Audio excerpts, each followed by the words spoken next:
오늘 우리가 살펴볼 말씀은 마태복음 5장 말씀입니다.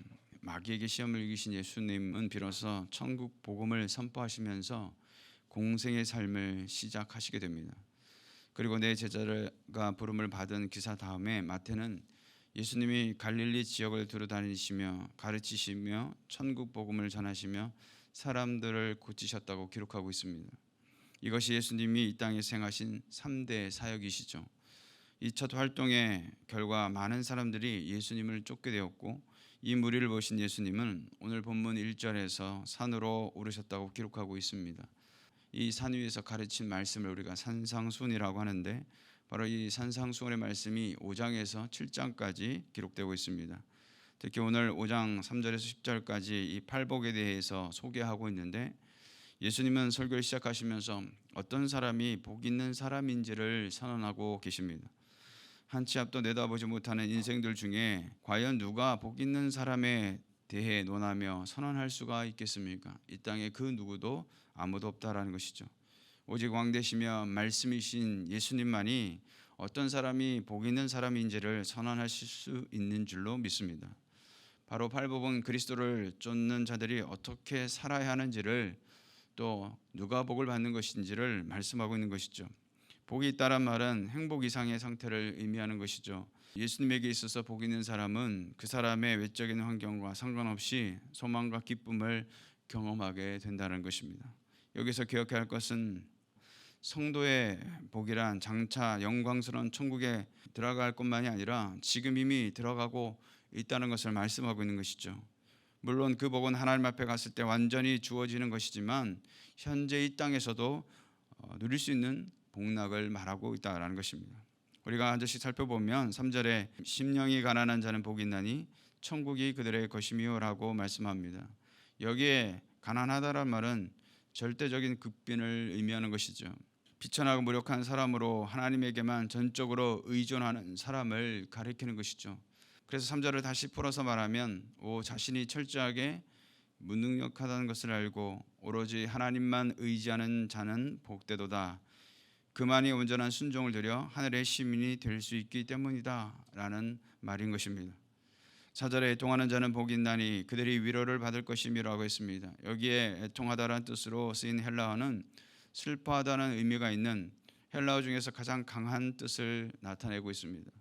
이 말은 사랑하는 자가 죽었을 때에 격심한 비통을 나타내는 단어인 것이죠. 즉 이 말은 억눌려 숨겨둘 수 없는 종류의 슬픔으로서 마음에 고통을 주는 슬픔뿐만 아니라 눈물을 억제할 수 없는 슬픔을 가리키는 것입니다. 그렇다면 무엇을 애통하라는 말일까요? 예수님의 공생의 첫 메시지가 무엇이었습니까? 바로 회개하라, 천국이 가까웠느니라는 말씀이었습니다. 이 말씀 앞에 자신의 죄를 비통하게 생각하지 않는 사람은 회개할 수가 없는 것이죠.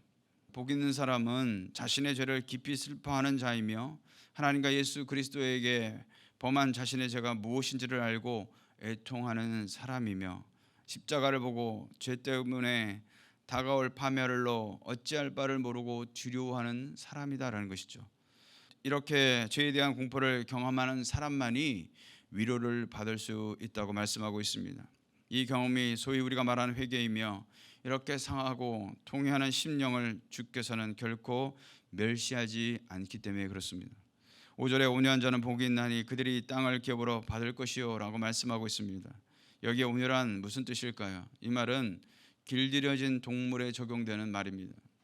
길들여진 동물이란 바로 명령에 순종하고 고삐가 이끄는 대로 잘 따르도록 훈련된 동물을 말하는 것입니다. 성경의 대표적인 인물이 바로 모세인 것이죠. 모세는 우유부단하거나 무기력한 사람이 아니었습니다. 그는 불꽃같이 노하기도 한 사람이었습니다. 분노할 때 노하고 분노하지 않아야 할 때 노하지 않으며 자신의 본능과 충동과 정욕을 하나님의 다스림에 따라 억제하며 자신의 무지와 연약함을 아는 겸손이 바로 복되다라고 말씀하고 있는 것입니다.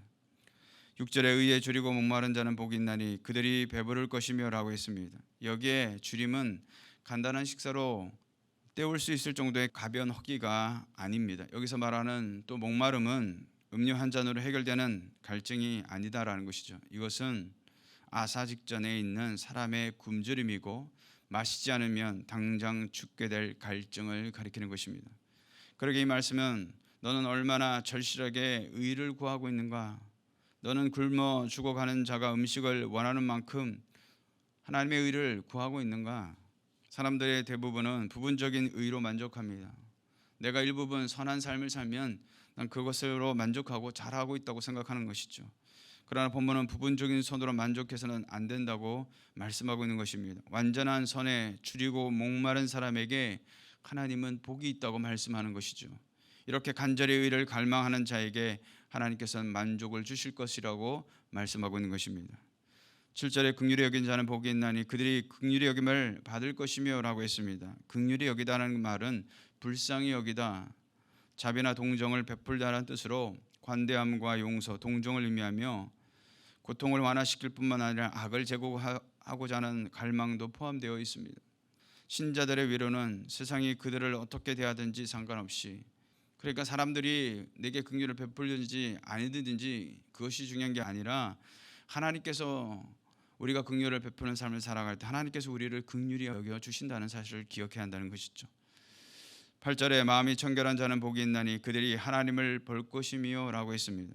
여기에 청결은 의식적이나 물리적이나 도덕적이나 종교적으로 깨끗하고 순결한 것을 말한다는 것이죠. 이 말씀은 아주 날카롭게 자신을 살펴보라고 오늘 저와 여러분에게 요구하고 있습니다. 과연 교회 안에서 봉사하는 것이 누구를 위함인가라는 것이죠. 예배를 드리는 것이 하나님을 진정으로 만나기 위함인가, 아니면 다른 목적이 있느냐라는 것이죠. 아니면 습관적이고 자신의 채통을 위함은 아니냐라는 것입니다. 그러므로 날마다 우리 자신을 깊이 돌아볼 수 있어야 될 줄로 믿습니다. 9절에 화평케 하는 자는 복이 있나니 그들이 하나님의 아들의 일컬음을 받을 것이며라고 하겠습니다. 여기 화평은 샬롬을 말하는 것이죠. 샬롬은 개인이나 국가는 물론 하나님과 인간 관계를 화평하는 평화를 말하는 것입니다. 사람들 중에는 언제나 분쟁, 대립, 분열을 일으키는 사람이 있습니다. 그런 사람은 어딜 가든지 분쟁 속에 휘말리든지 자신이 분쟁의 원인이 되기도 합니다. 하나님과 인간 사이를, 또 인간과 인간 사이의 화평을 만드는 것은 하나님의 위대한 목적이기도 하죠. 사람과 사람 사이를 갈라놓는 자는 악마의 일을 하는 자요, 사람을 화합하게 하는 자는 하나님의 일을 하는 자다라는 것이죠. 따라서 관계 안에서 화평하게 하는 자로 살아갈 때에 진정한 하나님의 아들이라 할 수 있는 줄로 믿습니다. 10절의 마지막으로 이를 위하여 박해를 받는 자는 복이 있나니 천국이 그들의 것임이라 말씀하고 있습니다. 즉 하나님의 계명을 지킴으로 고통당하는 것, 우상에게 절하거나 불의와 타협하기를 거부하는 일로 고통당하는 것, 그리고 복음 전하다가 고초당하는 것, 예수 이름 때문에 명예가 실추되고 사회적, 정치적, 경제적 통제를 받는 것을 의미하는 것이죠. 예수 믿는 것 때문에 박해가 있다는 것은 주님의 제자여 백성이란 의미가 아니겠습니까? 사랑하는 성도 여러분, 주님은 저와 여러분에게 일시적인 복이 아니라 영원한 복을 주기를 원하신 줄로 믿습니다. 이는 하나님의 말씀으로부터 시작되면서 이 팔복의 말씀을 내 삶에 비춰보므로 오늘 하루의 삶이 하나님이 주시는 복으로 충만하게 되시기를 주님의 이름으로 축원해 드리겠습니다.